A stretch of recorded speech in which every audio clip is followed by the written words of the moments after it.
All right, good evening everyone. Thank you very much for being here tonight.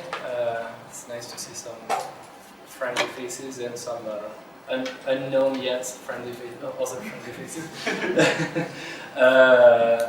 So I will talk about the French state of emergency today. I'll give you a little bit of context in a minute. I always like to present what's my main job.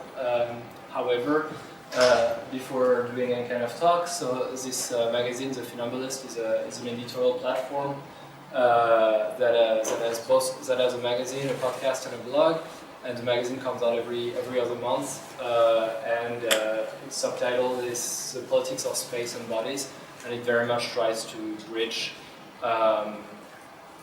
maybe the world of architecture and design to the world of humanities and the world of political activism. So. Yes, there's a few copies there if you're curious about it. If you don't know it.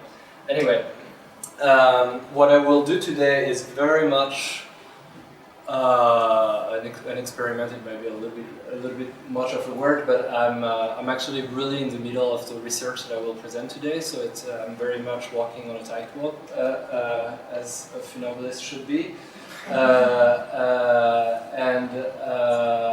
It's a research I'm currently doing for a book that will be published probably in 2019, at least in French, hopefully in English too.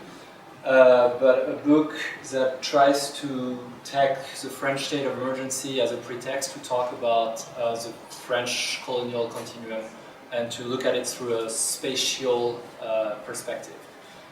So that's my office wall as it is right now, trying to get ideas together and trying to think through these topics through time, which is something very new for me. I very much perceive the world through space, but time is a difficult thing, so I'm trying to find some ways to do that.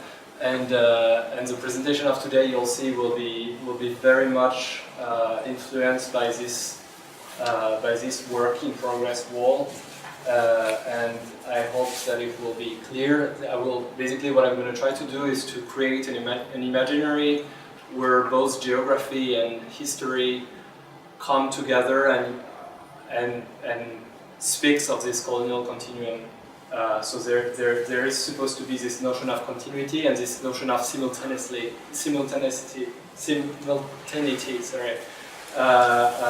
that is supposed to come out of it.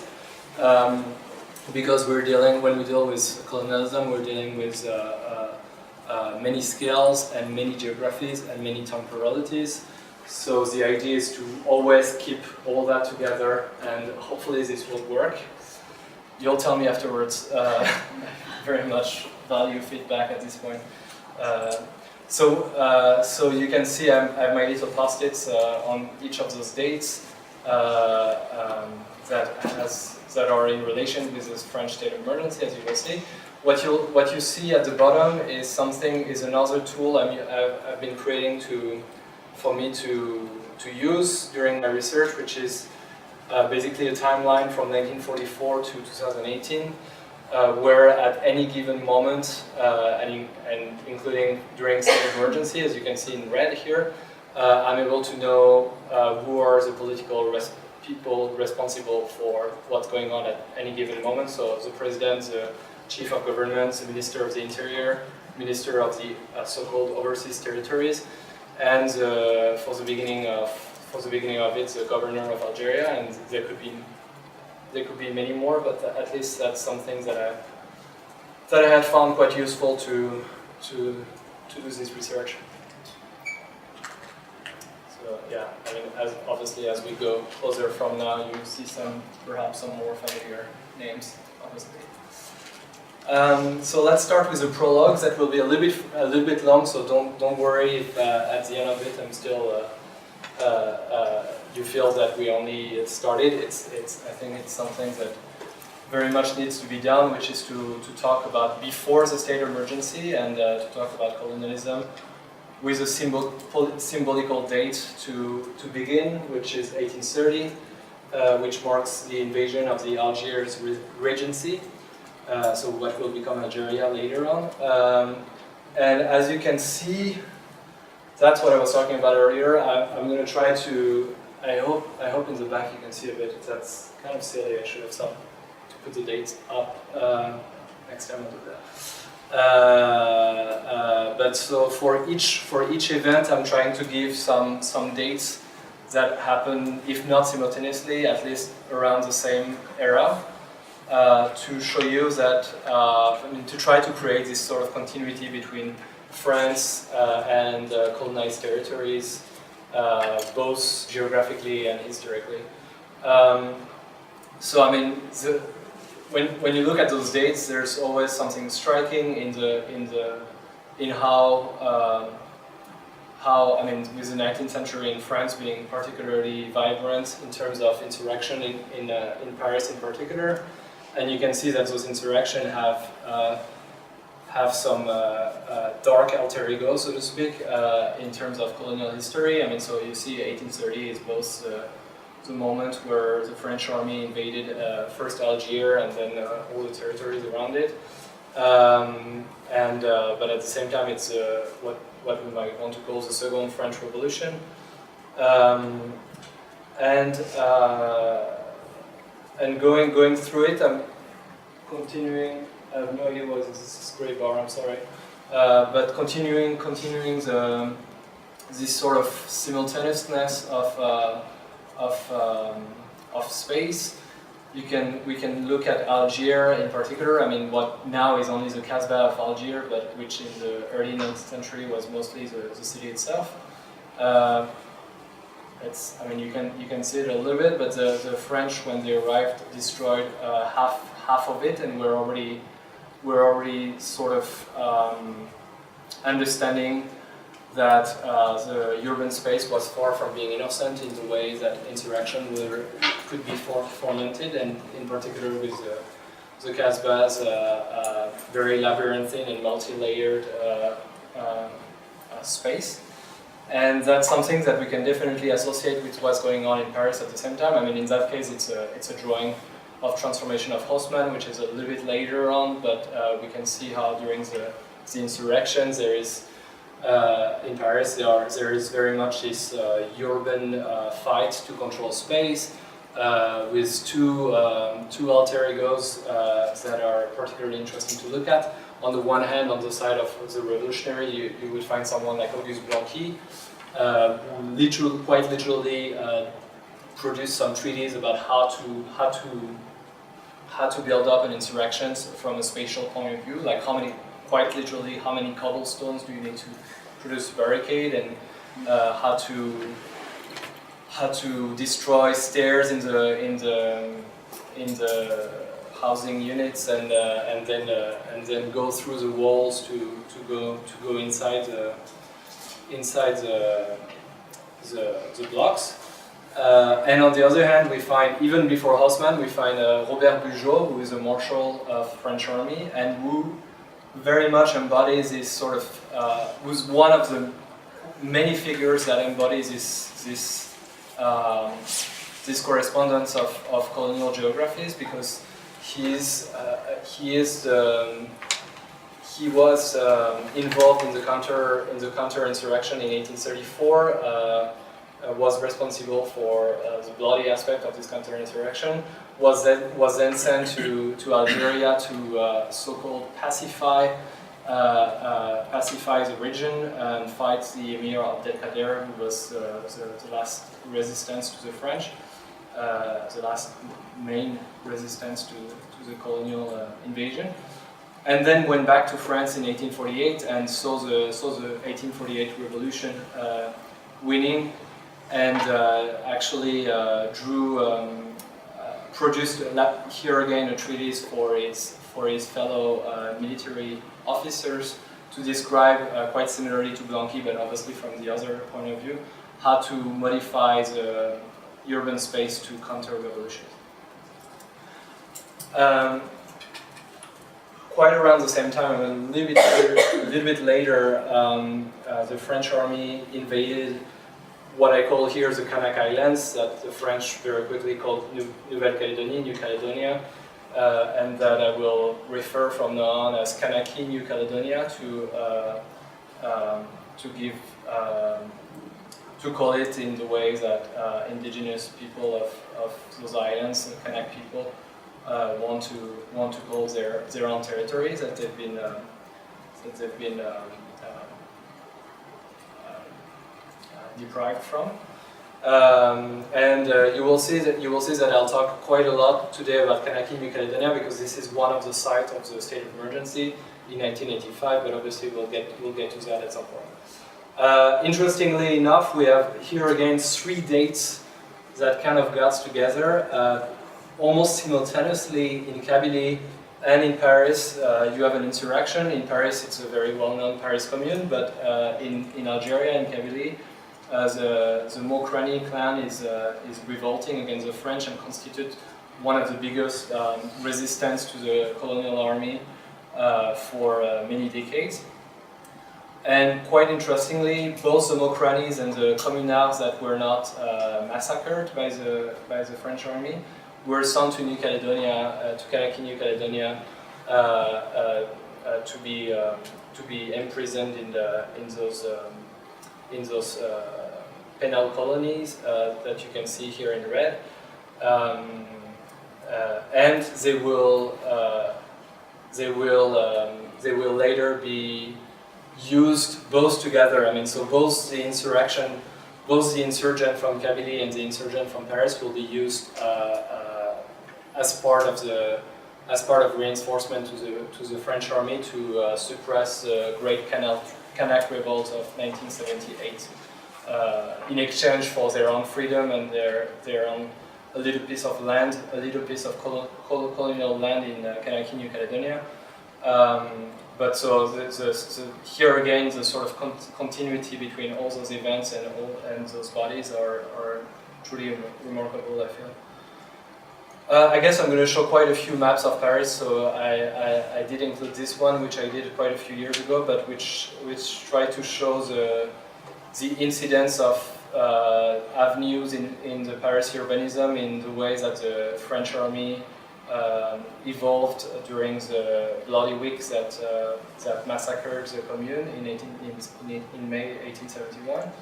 It's very hard to read like that, so I'll pass it. But maybe the thing to take away from it immediately is to already think of Paris urbanism as being inherently, well, not inherently, sorry, but as being continuously weaponized.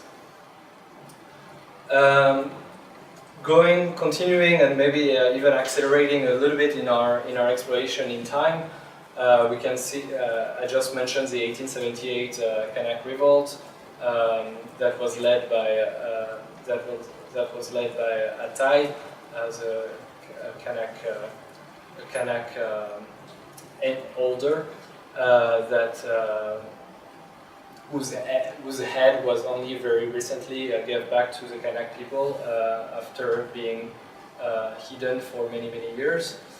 In 1917 there was another big revolt. In 1916, I realized there's a typo. It's 1916. Kanak, just like many other colonized subjects, were sent to fight in World War I. To give you an idea, a southern Kanak sent to World War I, it represents about 1 Kanak out of 7 who were sent to war for France. And then we can see how there's, around the years, we can see many revolts in many other colonized territory. And we can get a little bit closer to the date that really starts this history of the state of emergency, which is 1955. You might be familiar with the fact that on the very same day that of the World War II armistice, Algerians were revolting against the colonial power and were massacred immediately by this the brand new Free France. And that's around the same time that that the term overseas territories is emerged. So in the case of Martinique, Guadeloupe, Guyana, and La Réunion, they even become French departments, hoping that such a status would bring them equality, which, as we'll see and as you know, it did not. But some things that we usually don't know is that the term overseas territory was applying to absolutely all colonies of that time, to the exception of Tunisia and Morocco that were considered as protectorate. But so I think that says a lot, that already about contemporary colonialism, that the very same terms that we're still calling Martinique, Guadeloupe, Guyana, La Réunion, Mayotte, Kanaki, New Caledonia, Tahiti, Nui, Saint-Pierre and Miquelon. It was invented originally for absolutely all colonies. So chapter 1, there we go. Algeria between 1955 and 1958. The state of emergency happened. Well, we'll see. I'm sorry, I'm getting a little bit ahead of myself.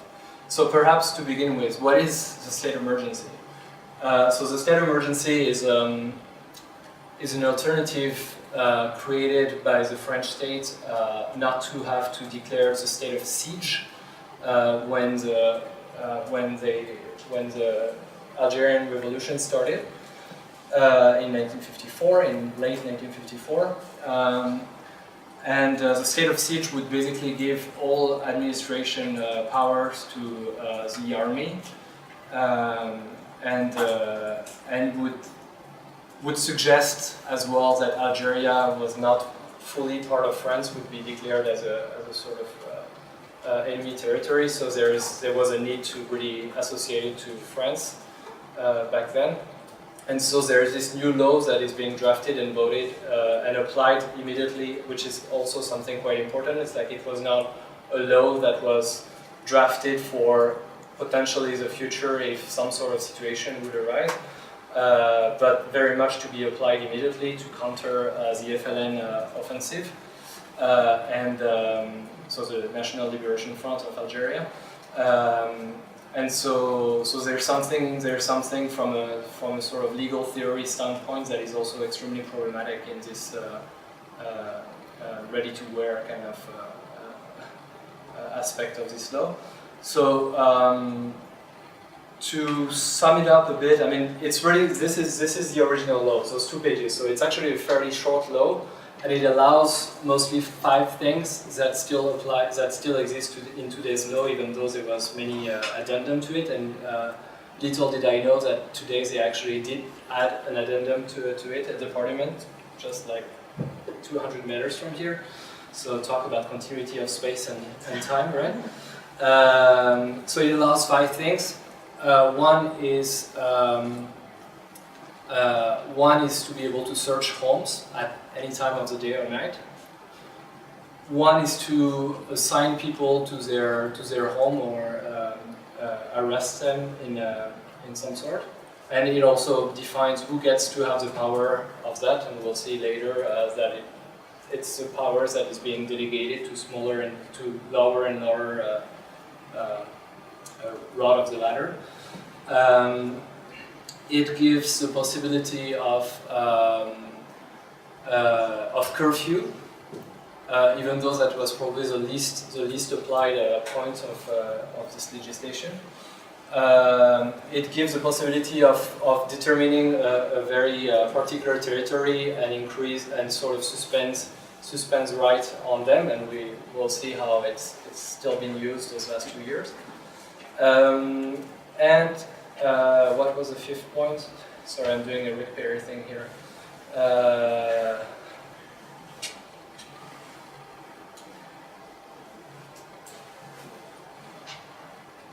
I'm sorry.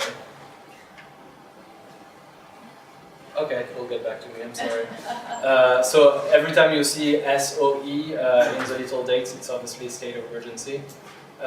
In the case of 55, we can see how it lasts only for 5 months because the government quits, and it's written in the law that if the government changes, then there needs to be a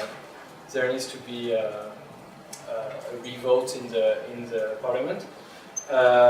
Which is also important, is that the original law was actually a law where only the parliament had power to declare the state of emergency. We'll see how it changes later.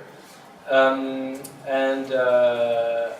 in March '56, something something replaces the state of emergency as with special powers, plural, which are given to the new government. So it's between 55 and 58, we very much have a state of exception. It's not necessarily called always state of emergency, but that's what we can see.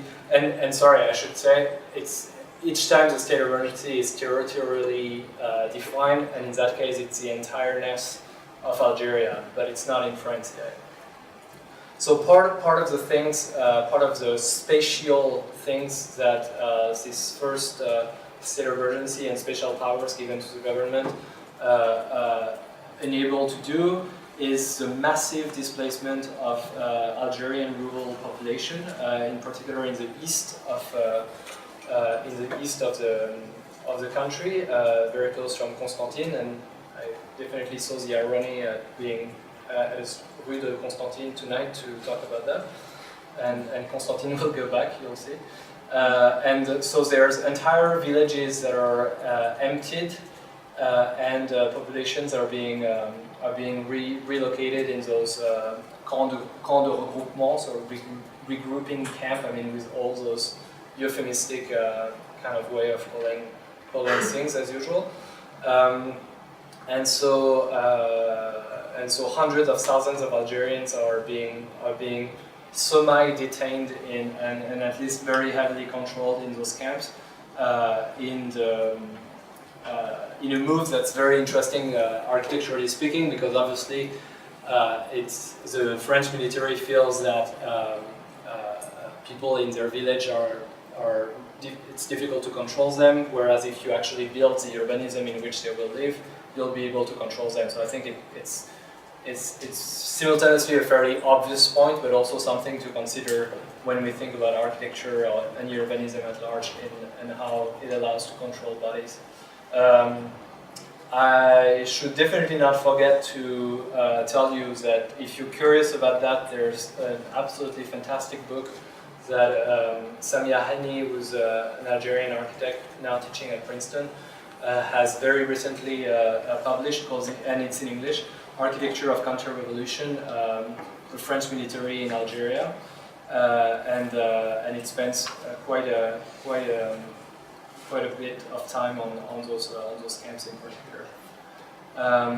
Meanwhile in Algiers,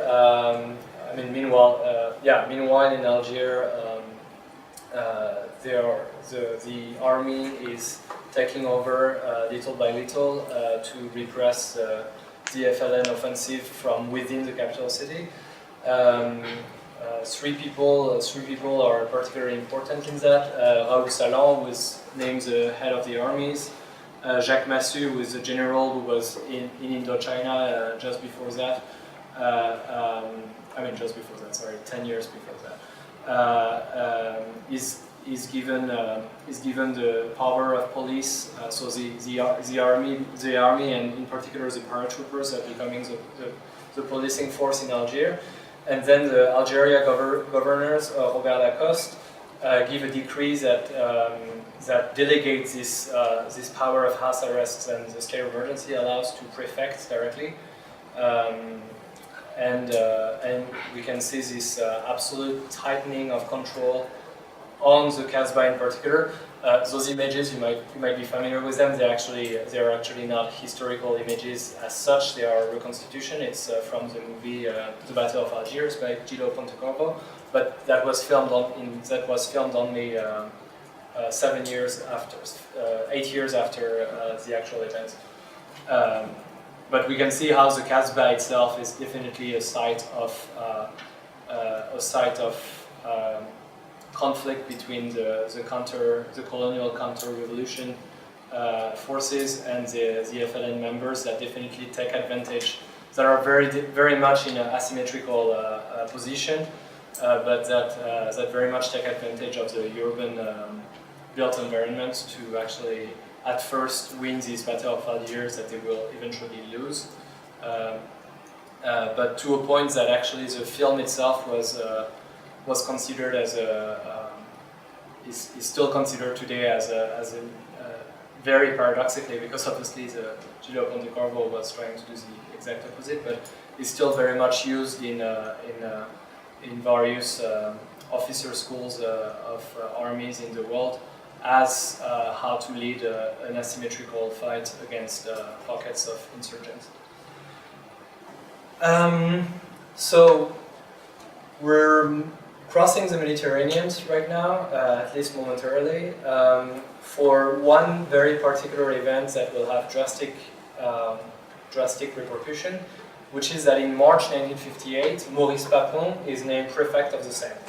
So Maurice Papon, I'm not sure how much you're familiar with him, but in 1988 he was condemned by a court of being accomplice of deporting 1,600 Jews when he was prefect of Bordeaux during the Nazi occupation of France,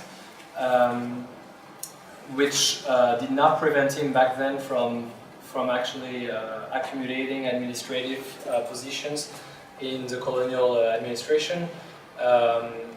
Something with regards to the overseas territory at first. Then he was a prefect in Morocco.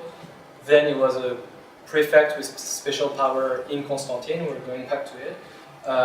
And during that time, he very much learns a lot of counter-insurrectional tactics from the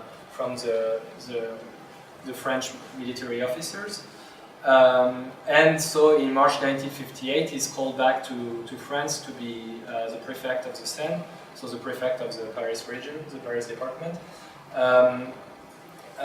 very much to annihilate the FLN in France, which is very intense, very intensely active, and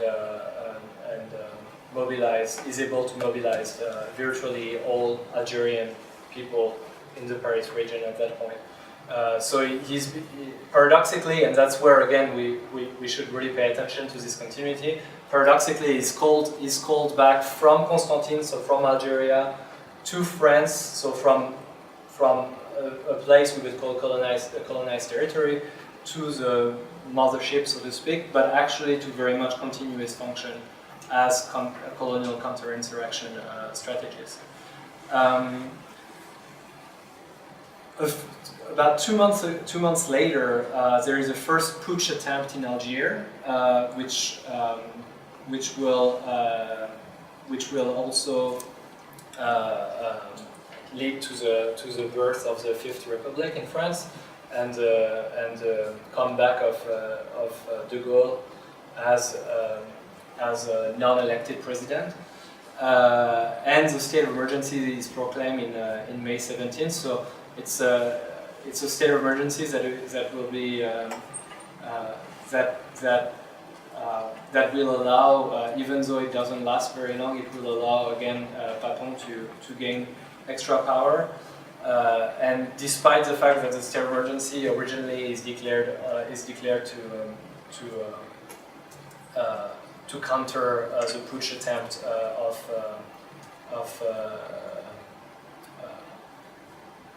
militaries who wants Algeria. I did, I don't know, a year or two ago.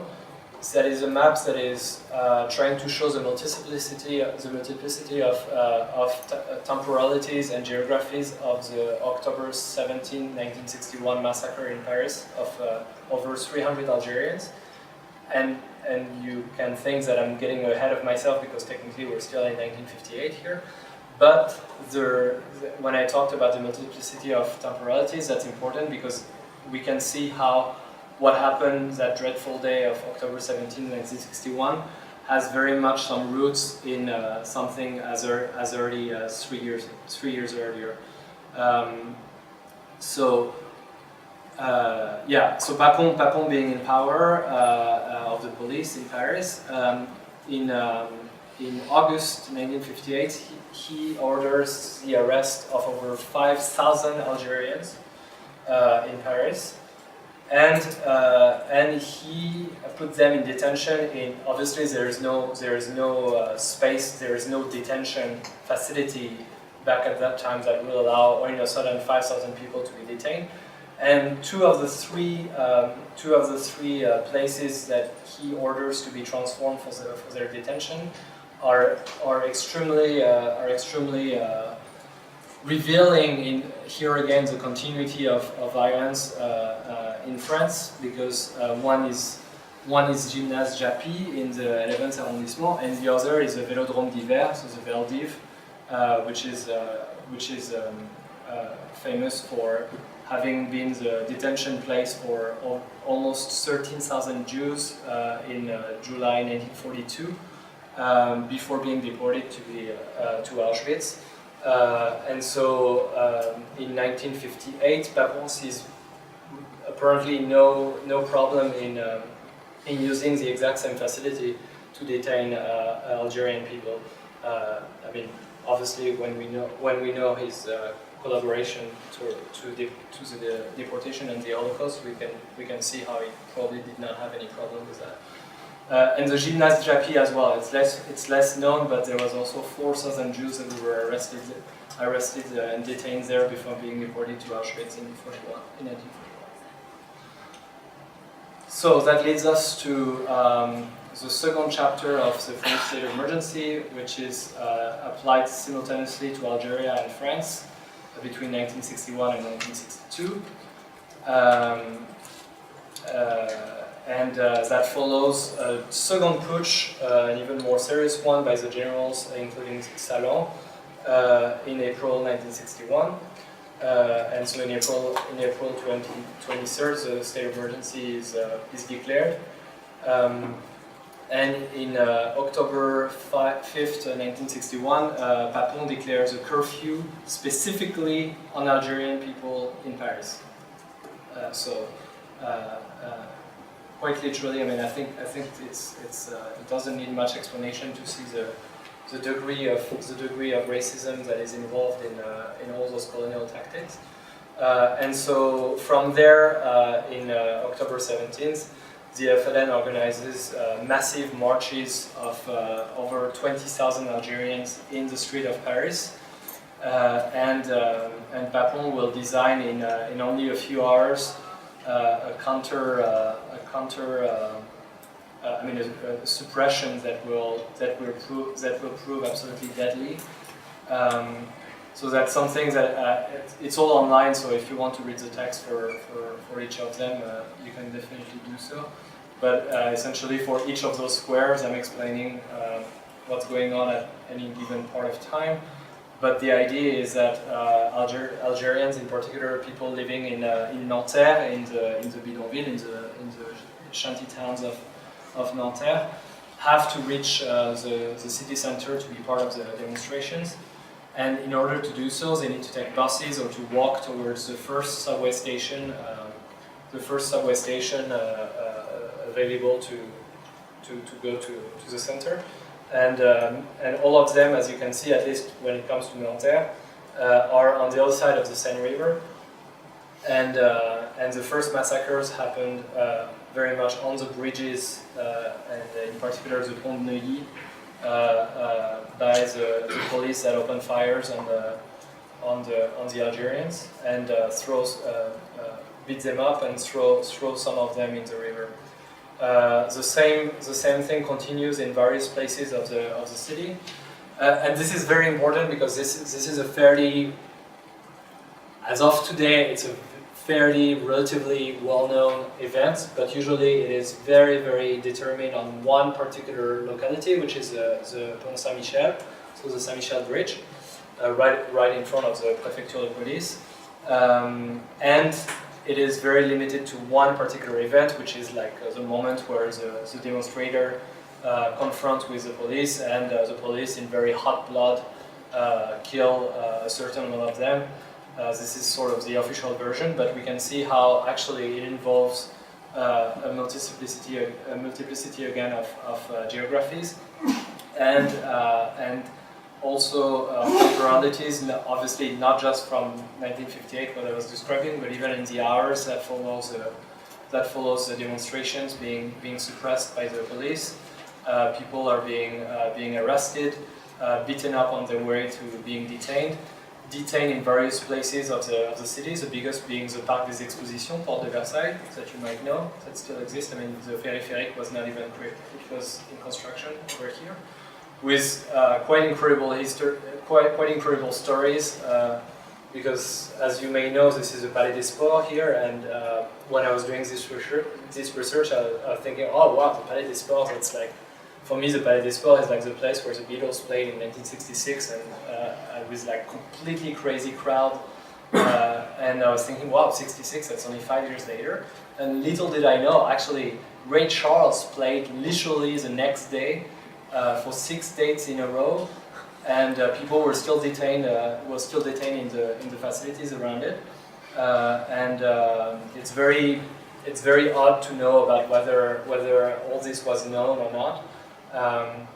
But there seems to have been some people who were outside the concert hall seems to have heard some song coming from the Parc des Expositions itself. But the conditions of detention inside are absolutely horrifying, and some people are being killed while in detention. Similarly, in the Centre d'Identification de Vincennes that was created especially by Papon, that now is, for those of you who know well the Parc de Vincennes, it's now the little equestrian center over there. The barracks are still there, but over 1,500 Algerians were being detained in it during that time.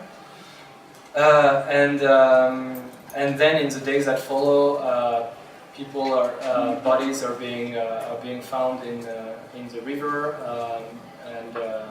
and in the canal, and then many people are being deported from Orly airport, including on the list of people who were deported back to Algeria, people who actually had been killed. So it was very hard to actually have a sense of how many got killed, because many of the people who could have been identified as having been killed were believed to have been deported, obviously on purpose. So that's some images of this dreadful night of October 17th. I was going to say weirdly, but actually not weirdly at all. A few months later, a demonstration is organized by various leftist organizations and unions against the terrorist actions of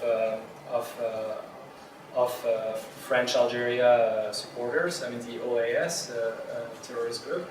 And in the suppression of the police, 8 demonstrators are killed, and in the next day, I think 500,000 people demonstrated in solidarity with people who had been killed. All those people had been white workers or unionist people, and I think there's something to say, even though those 500,000 people to demonstrate the solidarity is something to be noted, there's something to be said about the drastic difference between over 200 to 300 Algerian people being killed a few months earlier and those 8 white demonstrators being killed in that case.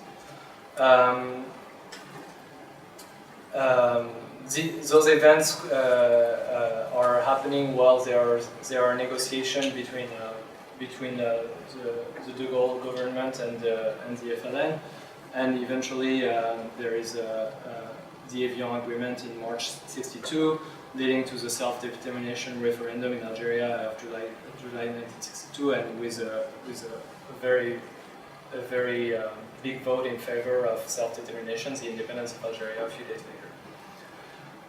So between 2 states of emergency and also importantly, I think the national narrative very much places this date of July 5th, 1962 as the end of French colonialism. So the rest of this presentation will try to demonstrate how this could not be true. Trying to follow this continuum again, and obviously not jumping right next to the state of emergency. That's something that I tried to do in this particular case with one particular geography that I thought was very illustrative of what's going on during those years, which is this, I hope you can see well, yeah. This shanty town of Nanterre, not the most famous one actually, not La Folie, not Les Pâquerettes, but this one very close from the river that you can see in the film October in Paris, that was made a few months after the massacre, and that sort of tried to that was filmed completely illegally by Jacques Pongel to show a reconstitution of what happened. And then we can see how this shantytown is being complemented and started to be emptied from its inhabitants in one of those cité de transit, so transition housing that were supposed to last only a few years, and we'll see how they actually lasted for decades. So we can see 1960, 1962, 1966, which we should say is also the last time that France did a nuclear test in Algerian Sahara. So 4 years after Algerian independence, France was still doing nuclear tests in the Sahara, and then moved them to what France called French Polynesia, which I would rather call Tahiti Nui, which is the way people of Tahiti called their archipelago. And that lasted until 1996, you might remember it. And so we can see how in 1966 we still have this cité de transit, the shantytown still exists. There is here this cité, this more durable cité being built over here, that is built in 68, that is operative. In 1971 the shantytown was completely destroyed. And then another cité de transit was built, and you can see the poverty of its urbanism. I mean, there is absolutely no social space whatsoever. It is called the Cité Gutenberg, and it will actually be the site of many activist groups in the late 70s and early 80s. It's quite interesting. It was a very vibrant site where I think 150 Algerian families were living. And so in all those pictures you can see really the sort of palimpsest characteristic of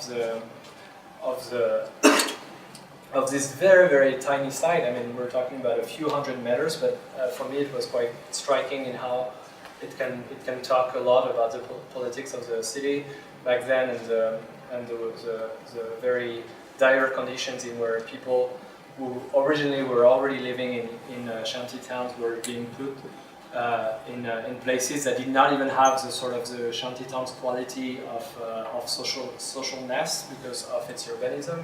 You can see those kind of container-looking cité. Meanwhile, as you can see, if you look at the dates, that's also a time where there's a tremendous amount of people, of Arabs being killed by angry neighbors, because we always like to give lessons to the Americans and everything, but actually the weapons were in free circulation back at that point. It was very easy to get a hunting rifle. And part of the reason why it's not the case anymore right now is because of activist movement in the 70s and 80s, something we tend to forget quite easily. But then, yeah, in the summer of 1973, we have what we call the ratonnade, and this horrible word to define Arabs being targeted by white French, and in that case being killed or wounded. And some various actions done by Arab workers. In that case, a big strike. Something we ought to say as well is that it's quite something that I'm seeing currently in my research was also that the second biggest population after people whose family were from Tunisia, Algeria, and Morocco. Were the Portuguese, actually, quite interestingly so.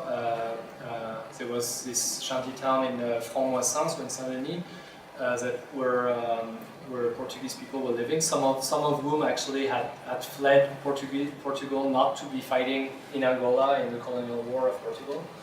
So here again, you can see a sort of sense of continuity. And then if we go to 1979, so we still have this city existing. It's been 8 years, and in 81 it's been 10 years when it was promised that people will be only living there for 2 years maximum. And here again we can see some various political organizing. With obviously the March for Equality and Against Racism that most people know in 1983, but also some things that might be less well known in the 80s, the formation of self-defense groups in Paris Northern banlieue, with on the other hand some very almost grotesque attack in that case on Christmas Day of 1980, the mayor of Vitry who demolish the entrance of a Malian workers' building in his city.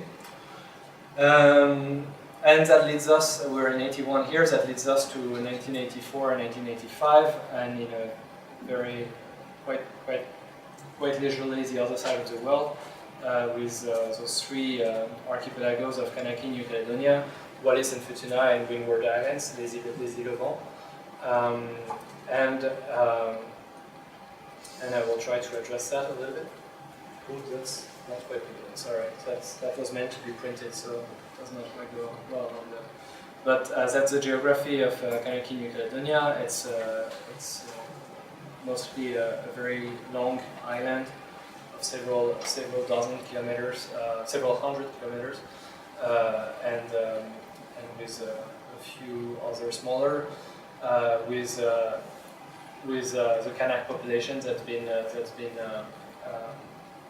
contained in reservations, and in the 80s, several events will precipitate both the Kanak rebellion and its the suppression by the French police. Three characters are particularly prominent in this history: Éloi Machoro, Jean-Marie Tjibaou, and Yaoné Gaoné. Who were all involved with the Kanak and Socialist National Liberation Front, so it's another FLN, but it's the FLN-KS in that case, and that will boycott territorial election and make themselves heard, barricade, block some roads several times, and something that is being depicted by French media as the island being in state of complete insurrection, and that triggers several assassination attempts or success, both by the Caldoche. So the Caldoche are the white residents of Kanaki, New Caledonia. Kanaki, New Caledonia is basically divided into three types of population. The Caldoche, the descendants both of the white owners and the white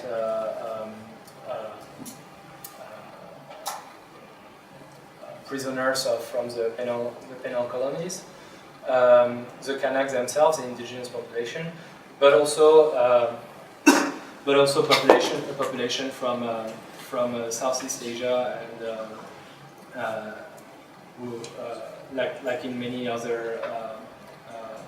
Who's been brought as an exploited workforce by France, like in many other colonized territories. I mean, so-called overseas departments. So Tjibaou is being targeted by some Caldoche militants. Two of his brothers die from this attempt in December 1984. Exactly a month later, Éloi Machoro is killed by the French police, and the state of emergency is immediately declared in Kanaki, New Caledonia, to suppress the outrage that this assassination triggers. I put that here again in the sake of for the sake of continuity. Meanwhile, the Greenpeace. I did a very funny typo here at Greenpeace, I guess. Greenpeace PEACE boat Rainbow Warrior is sunk by then it was quite not clear, but now we know that it was French Secret Service, because they were going to reach Tahiti Nui to protest the nuclear testing. And then movements of solidarities are happening in Windward Islands and Wallis and Futuna, and the state of emergency is declared for a few days in both of those archipelagos. We'll see. Again, for the sake of historical continuity, I do not put immediately what follows, but I instead go back to this interlude chapter between two states of emergency with a photo of the first Bar de Bussy being destroyed in Les Quatre Milles in La Courneuve, which we can make. I mean, which sometimes we might overstate the importance of its symbol towards architecture as being like the modernist architecture of failure. But I think it might not be thought enough in terms of urbanism and in this history of the colonial continuum as well. And so I'm gonna show quite a few maps of Paris and the banlieue that are a bit old for those. I'm sorry, but as the data is still probably quite similar. This is a map showing the wealth disparity in Ile-de-France. The darker the municipality is, the lower the average income is. So you can see how it's very much concentrated to the northeast, and to the north, a little bit to the east, and to the very south near Grigny in the Essonne. Whereas the wealthier municipalities are mostly in the west. I mean, I don't think I'm surprising anyone by showing this map. Something else we can look. Sorry. So yeah, some other dates with very generic examples of some things that was maybe hard to read on the map, but you can see how those little zones here were back when I did this map, the zone urbaine sensible, so the sensitive urban zones. That is very much a euphemism from the government to designate what we might call in more colloquial terms the cité of the banlieue. So with several of these zones, these zones being mostly characterized by high-density social housing complexes in low-density urbanism. So while a certain amount of things are happening, obviously in the 80s, in France, as I talked about, there's a much more vibrant activism in the banlieue being done than what we usually tend to acknowledge. Meanwhile, in 1988, we have the massacre of the Ouvéa cave that you might have heard about, when Kanak militants took some police officers into hostage without threatening to their life from the police officers themselves report. And they keep them in a cave, and it happens to be right between the presidential elections between Chirac and Mitterrand, and there is a sort of and this sort of political context pushes the government, which is also, Mitterrand was president back then, but Chirac was prime minister, and it pushes the government to actually accelerate the suppression and the release of the hostages by simply killing the entire killing the Kanak militants, including by wounding them without giving them any care following the attack. It eventually leads in 1988 to the Matignon Agreements, which place Kanaki New Caledonia in the line of decolonization, but a very far one, to the point that Jean-Marie Chibaou and Yawene Yawene, who are also the president and vice president of FLNKS, to be assassinated a few months later by another Kanak independentist. But I guess, yeah, I mean, so in May 1989. Going back to those maps, I'm sorry, it's a bit like, maybe I hope it remains clear. But something else to look at with this map is also the access to transportation. You can see that most of the cités in that case are not within those little gray circles that you see, that are pretty much showing in a very rough way what would be a 15 minutes radius walk to a RER station or a subway station. And so you can see that the access to the center in a city that very much relies on its center being the cultural, economic, and social center of not only the city but also the country. You can see that not everyone has the same access to it, although I'd say that I do not necessarily invite this as a conclusion that everybody should have better access to the center, but more that maybe there should be a multiplicity. I really have a problem with this word tonight, that's why. A multiplicity of centers in the city. But that's another discussion around Grand Paris and all that, I suppose, that we can have later. And just for you to have in mind what the architecture of the police stations built around that time looked like, because we'll see a little bit later what they look like in more recent times.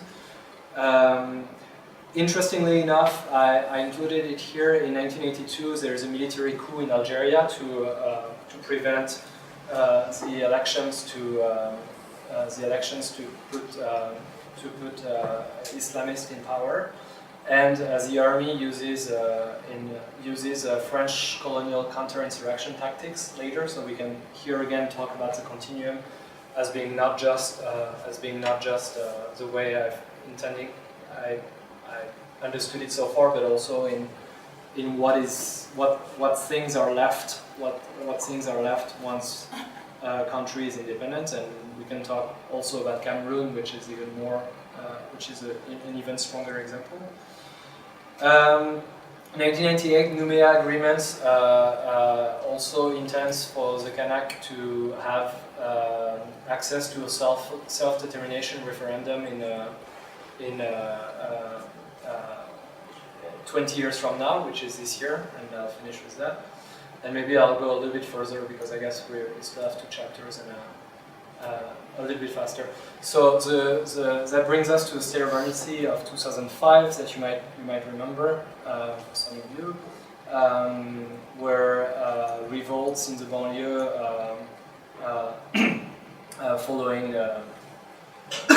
following a certain amount of events, two of which are Sarkozy going to La Courneuve and declaring that he's going to wash out La Courneuve.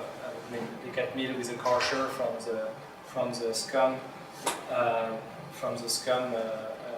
with everything that it means behind, and Ziad Benna and Bouna Traoré, 2 young black and Arab teenagers, are died in an electrical closet after being chased illegitimately by the police.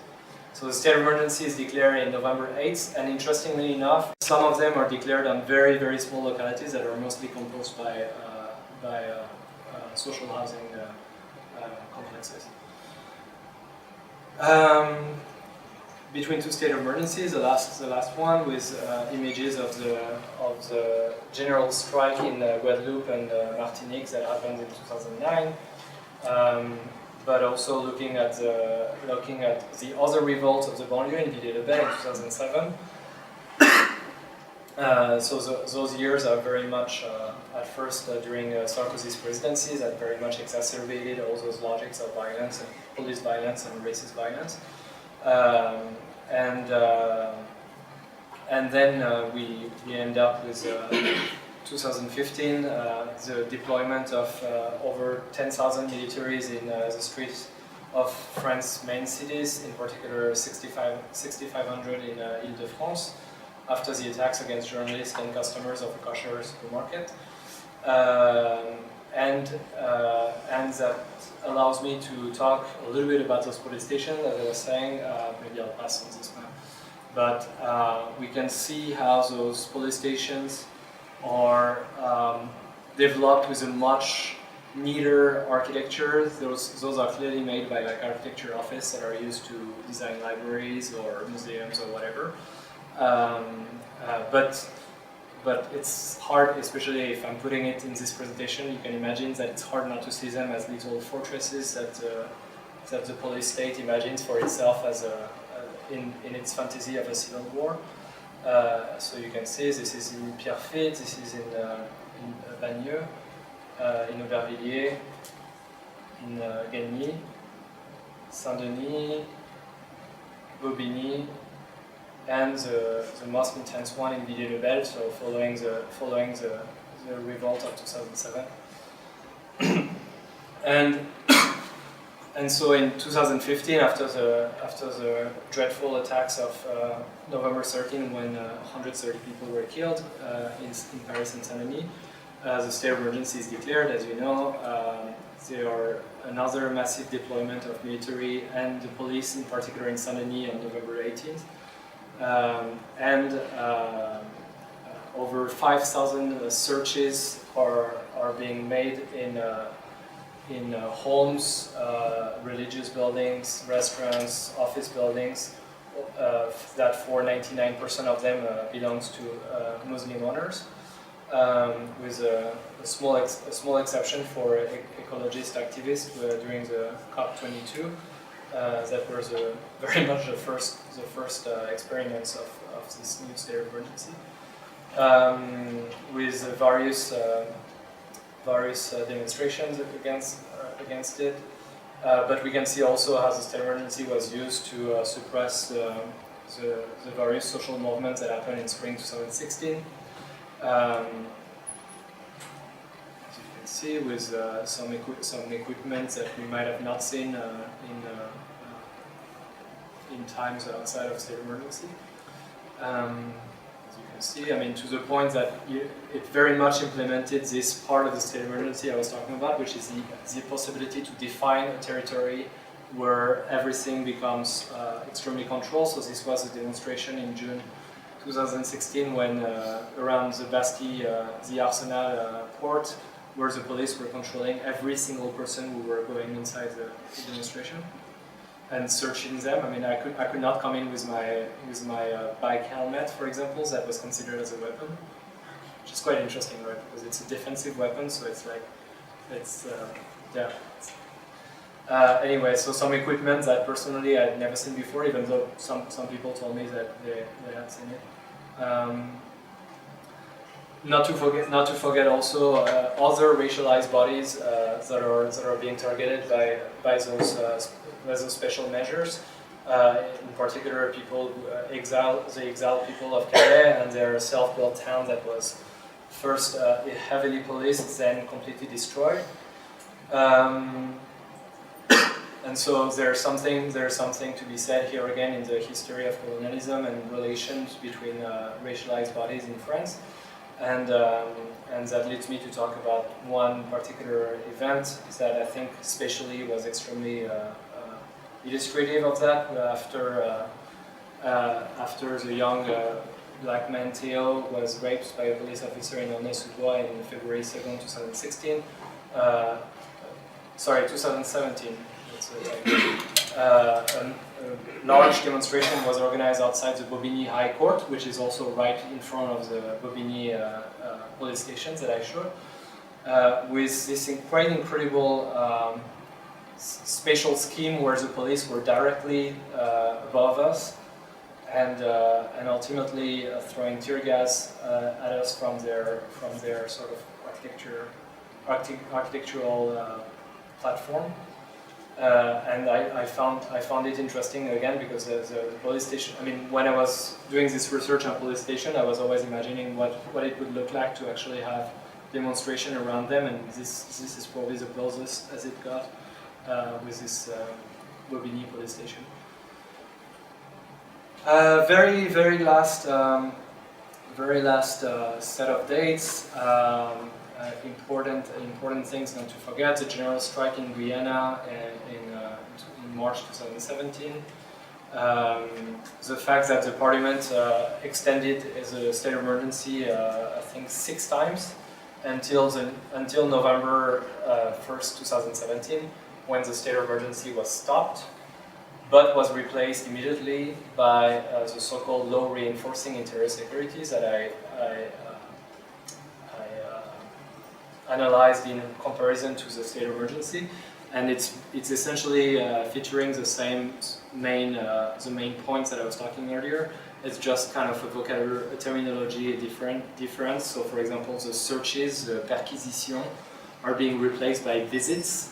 So, yeah, I mean, we really have a government with a lot of humor, clearly. And there is an entire sort of vocabulary, euphemistic vocabularies as such that that very much plays on the idea that okay, we're going to stop the state of exception, but essentially we're going to crystallize it to a point that you won't need to think about it, but the same type of people, the same people will be targeted by those measures. I'm finishing with a key date that is actually in the future. As I said, this year is a 20th years of decolonization process in Kanaki, New Caledonia, that will lead to a self-determination referendum at the end of the year that will hopefully lead to actual decolonization. And I wanted to finish this presentation by paying homage to the various activists that are fighting every day to make this, to dismantle those apparatus, colonial continuum apparatus that I've been describing today, and to which I very much owe a big part of this analysis. So thank you very much.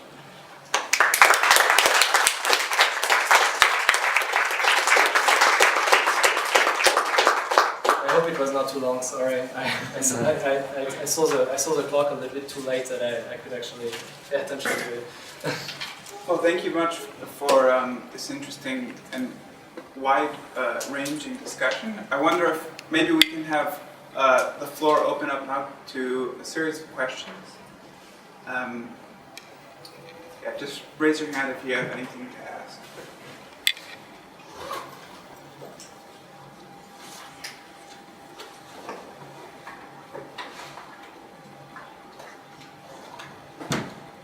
So I remember originally seeing a version of this presentation that you gave, and you had a pretty interesting discussion of the way that architecture in police stations around Paris and around the banlieue relate to police stations in the city. I think in a previous essay you talk about the difference between police stations in the city being places of invitation where people can come. Places where there are big panels of glass where you can see right in, as opposed to very restrictive spaces that kind of exhibit their intentionalities. So I would be curious to know what you can kind of talk about in terms of those two different architectural spaces. Yeah, I'm trying to make the difference not so much between the city and the banlieue, but the degree of wealth of any given municipality, including the arrondissement themselves. So in places like Anguien-les-Bains or some other wealthy municipality, you would find indeed, as you described, some police stations that have like big transparent walls, or that sort of that sort of suggests, at least from an aesthetic point of view, that you're invited and you're now. The station is not at war with its direct surrounding, but where I thought you were going with that is actually something that an intuition that I had, because I always had seen this police station of the 5th arrondissement, very close from Maubert Mutualité. I always thought that it was probably the prototype of those crazy fortresses, and thinking about it, I was like, okay, but why would it be there? It's like, well, okay, that's a Latin Quarter. Okay, so what happened in the Latin Quarter in 1968? And yeah, you bet, it was built in 1971. So that was already a sort of direct answer to a form of interaction, in that case the students in 68, materialized into a very offensive architecture. So I find it quite interesting. But I'm trying less to think in this dichotomy between the city and the banlieue, and more in terms of, okay, where are we exactly? What kind of municipality are we in? Can I just pick up on that? Because one of the things I just think is really quite specific in France is that distinction between urbanism and architecture, and the kind of beaux-arts sort of trajectory of architecture in France, and the building seen as an entity that stands in a kind of abstract space, as opposed to an understanding of urbanism, which is thinking through a complex intersection tissue of different functions, let's say. I just wondered if you have anything to say about how just that prevalence of still the architectural gesture that seems to stand when you look at the photos of the police stations. There's absolutely, well, there seems relatively little thinking about the context within which these things are being built. Perhaps there's the strategic thinking, but in terms of the built environment, there's no continuity between building and building next door. And I see a kind of, I see a strong beaux-arts gesture in that. Do you agree, or? I don't know. For me, I see in this discontinuity the sort of the colonial logic and the colonial impetus, so to speak. But as far as the Beaux-Arts spirit is concerned, I literally do not know. I just think it was interesting that architecture is not taught within universities, for example, yeah. as urbanism is, yeah. and that's quite a specific French dichotomy, which is a different dichotomy from thinking in terms of a geographical or geopolitical banlieue city, but more thinking an institutional dichotomy, which seems quite specific still to the École de Rome and all of that sort of thing. Yeah, I kind of left that role, so I'm not fully sure actually. Right.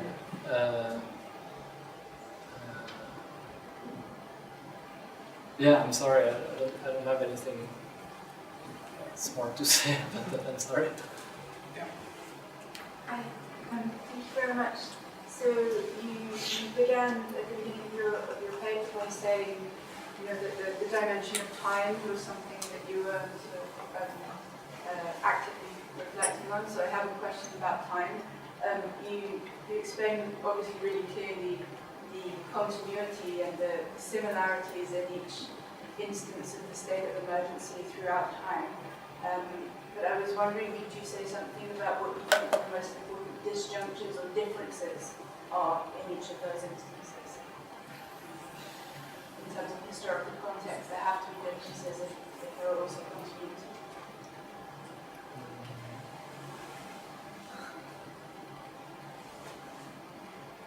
Can we get maybe one or two more, and I'll try, because right now I'm not sure what to.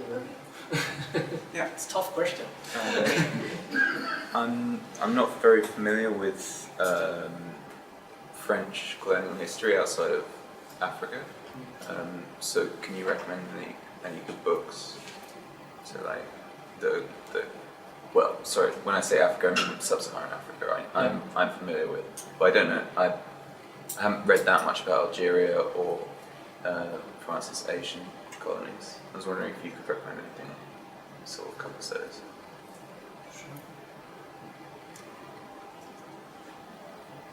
I have a question. It will be related with the first question, actually. Have you ever worked on the a state of emergency in the authoritarian regimes like Turkey and France? Have you ever compared these countries, not specifically Turkey? Because I'm personally interested from Turkey, and now Turkey also declared a state of emergency. But are there any differences between these democratic countries and the authoritarian regimes? Maybe good. So going backwards in the answers, someone is doing that right now, and I forgot her name. She's at Columbia, but she's professor in law, and she's particularly looking at. In Turkey is one of the main point of her study, but she's looking also at France, at UK, and So I could get back to you on that, but as far as I'm concerned now, that's really not part of the research for probably for worse, but into sort of priority sets. That was not really something I was looking at, and perhaps if I were to do it, I would probably go to look maybe more at the UK, just because of the parallels that could be drawn between both colonial histories, but that's not quite part of the research quite yet. Yeah. Then referential book. The problem with something like Algeria, because there's been like dozens of books in France. I mean, if you just go to l'Harmattan, very close from this police station in the 5th arrondissement, they have quite literally entire shelves just about Algeria. But the problem is that the usual suspects are always coming back, and they tend to be French scholar that's sort of built voluntarily or involuntarily, because it's being made around them more than anything as well. But someone like Benjamin Stora became an absolute reference to go to when looking at the Algerian Revolution, that he would not himself call the Algerian Revolution, but calls the Algerian War. I think that's also part of how national or main narratives are being created, is like to always go back to this one person who's also very, who sort of sets the norm for what is a reasonable way to approach this history, which is like to say that, which is to very much denounce the history of colonialism, but always say, yeah, but it's a bit more complex than that. I mean, and so something that I'd like to do is to also take other perspective, in particular Algerian perspective. So I mean, this book by Sami Aini I really recommend it, because it's absolutely fantastic. Architecture of Counter-Revolution, and I don't know how much you're interested in the architecture part of it, but regardless, it's just one entrance door, like any other, like anthropology or sociology or anything else, to actually think of the historical situation. So I think that's really the greatest one I could recommend, at least from my own perspective. And then this juncture, I've been trying not to answer your question, but now I'm kind of back to it.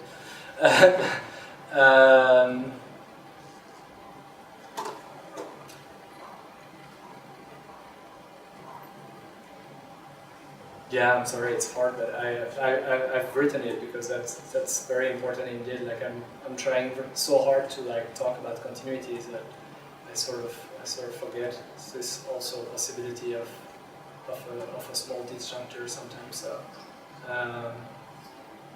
something to think about, I suppose.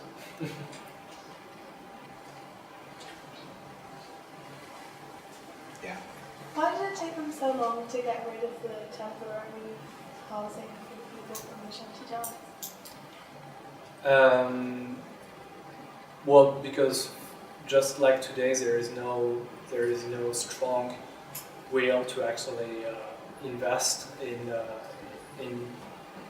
dismantling urban segregation in French cities, and that's a mild way to put it, because as I try to show, there is actually a very strong will to keep this segregation as well.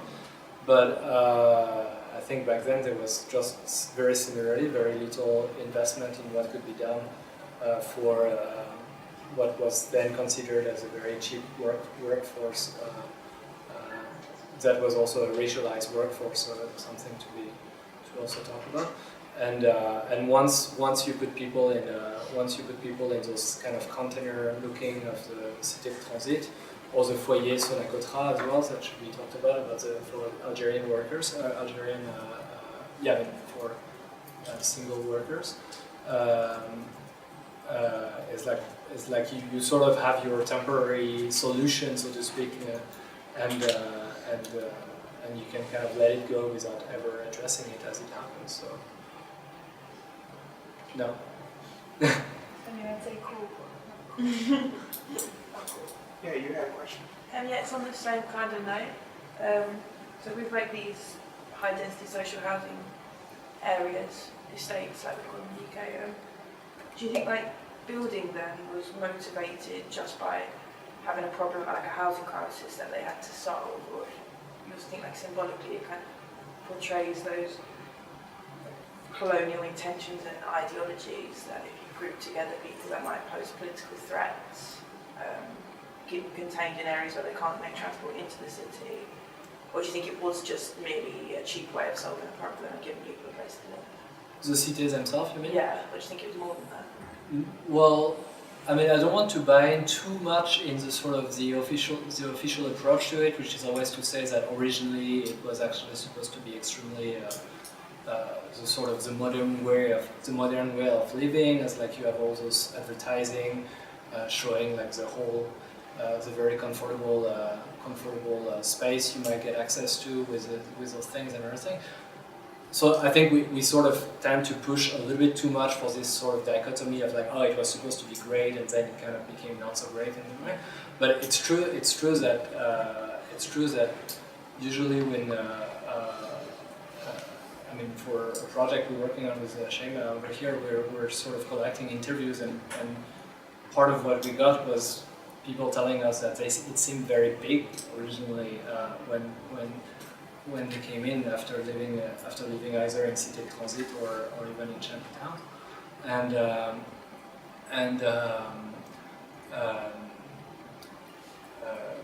I think part of what happened, you can kind of, and again here I'm sort of speaking without assuming the sort of voluntariness of things, but I think I've pushed enough in that sense to maybe indulge with that for a minute. What happens can be visible still today in relationship to the law regarding percentage of social housing in any given municipality in France. That was a law voted in 2000 and then updated in 2013, which back then asked any municipality of more than 3,000 inhabitants and 1,500 in Ile-de-France to have at least 20% of their total housing to be social housing. Now it's 25% for 2020. And you can see which municipality have no interest whatsoever in having social housing in their municipalities. They'd rather pay a fine, which most of the time they do end up not paying even, than to actually have a percentage of social housing with obviously also all the racism that's contained in the association of social housing with post-colonial population.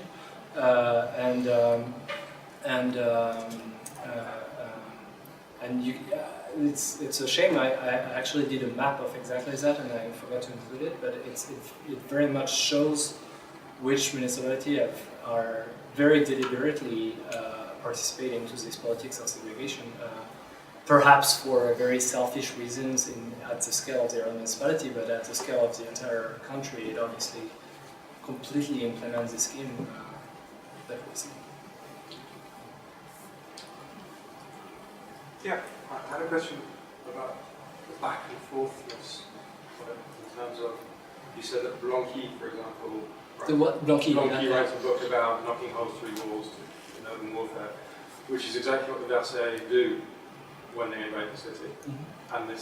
And then Bourgeois, and then this back and forth. And in Algeria as well, actually. Yeah, in Algeria. So you have this back and forth kind of game of cat and mouse, which continues, it seems to me, as well. In Algeria, the Bataille d'Alger, the film, is the same thing between the paratroopers and Falaise, and you have this back and forth. And I just wonder, is that something that changes the way you can see the political side?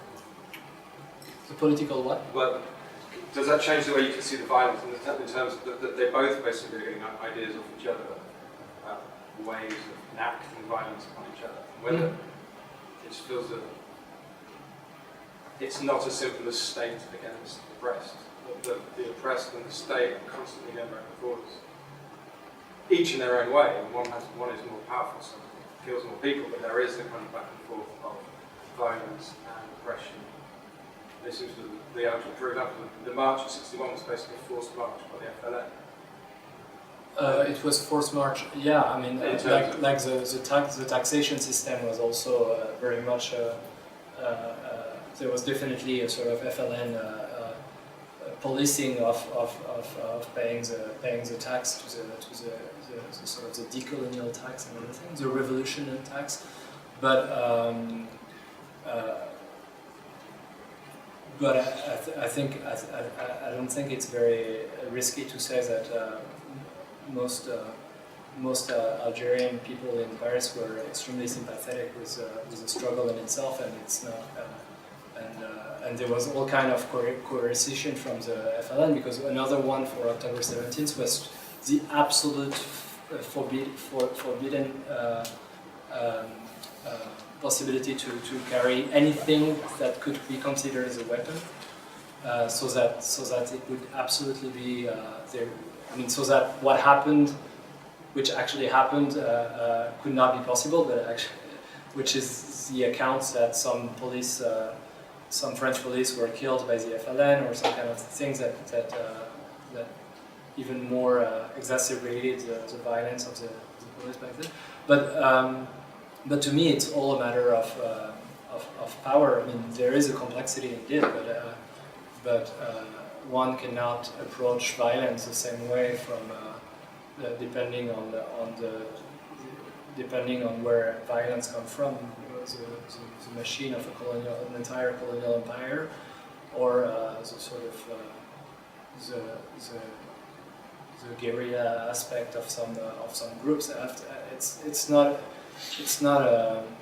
I mean, I refuse to do a moralizing reading of violence as such, and even in architecture itself, I actually do argue that architecture is inherently violent, and if we want to really seize the political consequence, the political effect of architecture, we need to embrace a certain form of violence. The question is against what, against who, which really makes the entire difference. It doesn't make it any less complex, and we can look at it in details and everything, but there is an essential differentiation between both violence when you deal with that sort of asymmetry, I believe. Yeah, so maybe I'll take a few more questions. Thanks. You showed a lot of images for protests in recent years, and I just wanted to ask if you noticed any significant change in the form or structure of protests. I can't really hear you, I'm sorry. You showed a lot of images from protests in recent years, and I was wondering if you noticed any significant changes in the structure or form of protests in response to police authoritarianism and the state of emergency. So one example I'm thinking of is the slogan, "Block 1-2", as in "let's block everything." And this was kind of taken up by the Black Lives Matter movements. Anytime an innocent black man was killed, there was often protests on highways which would block traffic, in other words, kind of shut down circulation. So I'm just wondering if you noticed any other kind of similar types of changes in France in response to police authoritarianism and the state of emergency, in the way people moved in the city as protesters and points of resistance. Should I take a few more questions? Yeah, sure. Yeah.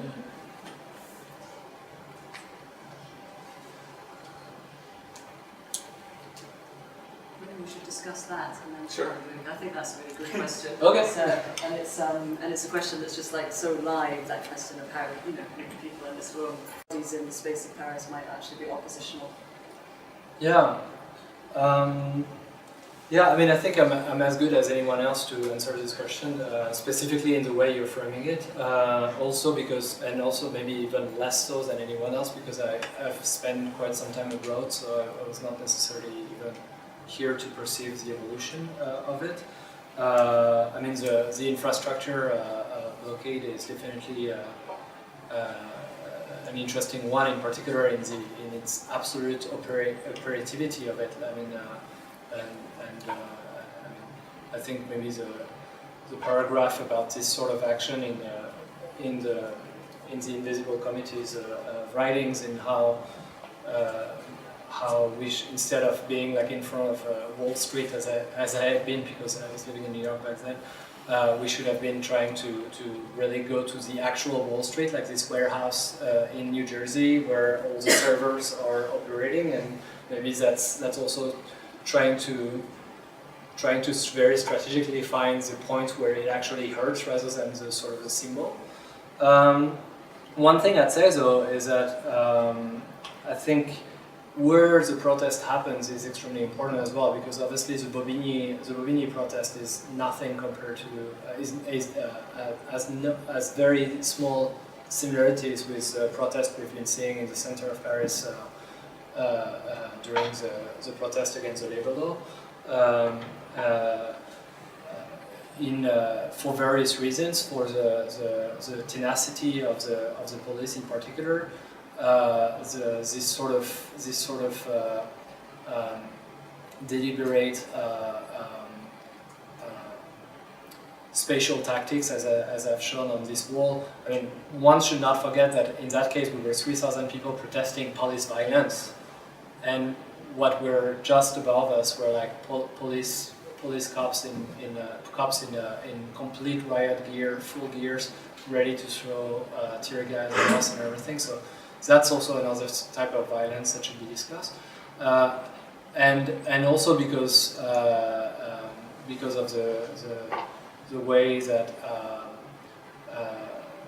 the way this violence is also very much goes into the daily life of people, in that case living right around high courts, who are much more used to this sort of intervention. I mean, I'm gonna do some advertising for the magazine, but we have Dariusz Kishtabazi who wrote a text about how tear gas can be in issue 14, by the way.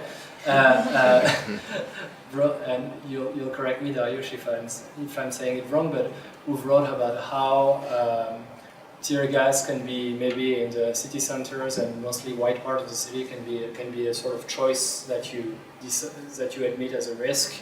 When you go to a demonstration, maybe you'll get tear gas. Well, okay, but in the racialized lives of the banlieue, you would actually find it much more in your daily life, whether you want it or not, and I think that makes a huge difference in the protest as well, in the way it's happening.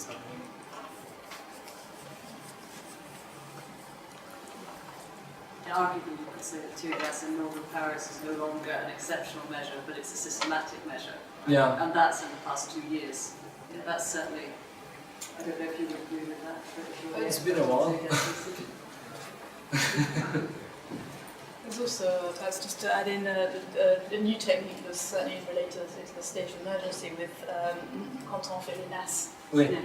which, I don't know if you want to explain, but where I went on the march when Alain Masharori was killed, and because of the change in the law, the family had asked for authorization, and in due form, but as the law had changed, they didn't actually have proper authorization. And so people assembled at Gare du Nord, and the march started to move, and then we were told we were not allowed to march, but then the police blocked, before riot gear, both ends of the street, and then held us for 4 hours and wouldn't let us leave. And so that's what they call a NAS, they make like a net. And so again, I don't think they do that with many marches, but because we were protesting police violence, that's, it was like our punishment. Yeah. So we were just blocked for 4 hours and just held for no actual reason. You could leave the march. The one that's probably paradigmatic of that was the forbidden demonstration in solidarity with Gaza in summer 2014 as well, which was very much, might have been also a sort of experimental aspect for the police with that. And obviously we know what kind of people go to Palestinian support demonstrations. But also Conferencial demonstration, people were held for hours for no reason other than for preventing them from leaving. Yeah. So it crosses, but I agree, it is just the new techniques, and these are good spaces for working them out. People were held with no justification for being held for hours. This one was like 5 days after the state of emergency was declared or something like that. So. Yeah, they can't leave, and other people can't join them. Yeah. So you just blocked.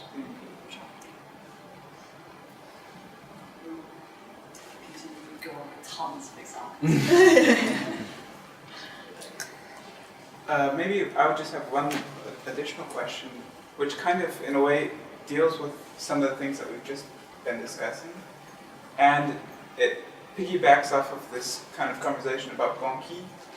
But also, I think there's probably a long history of people coming up with tools or conceptual tools for thinking about resistance.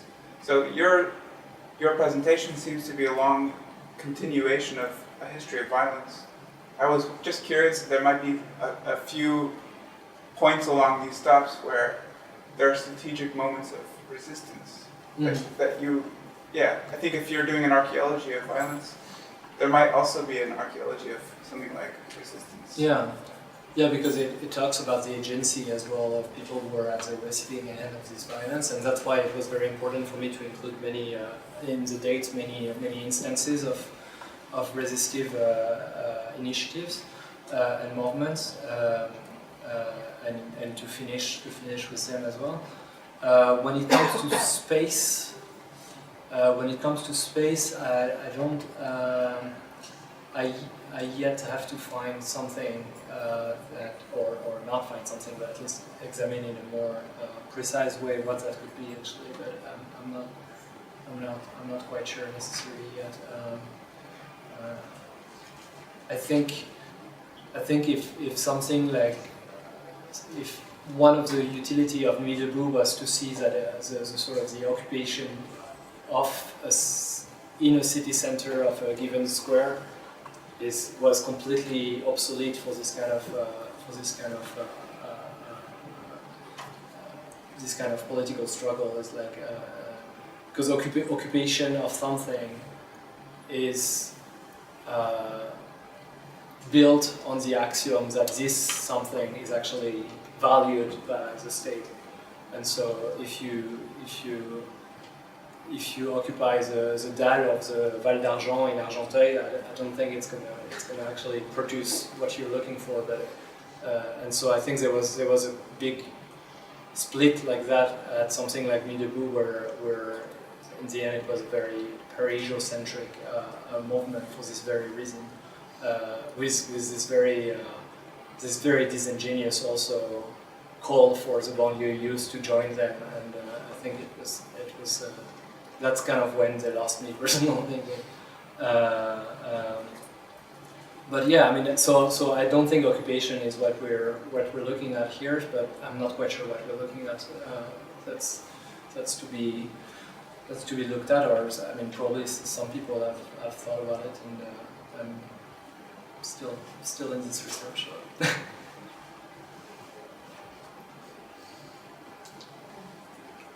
Great. Well.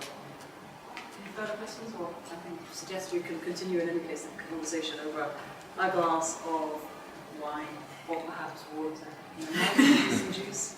Great. It's a pleasure. At the back of the room, thanks ever so much for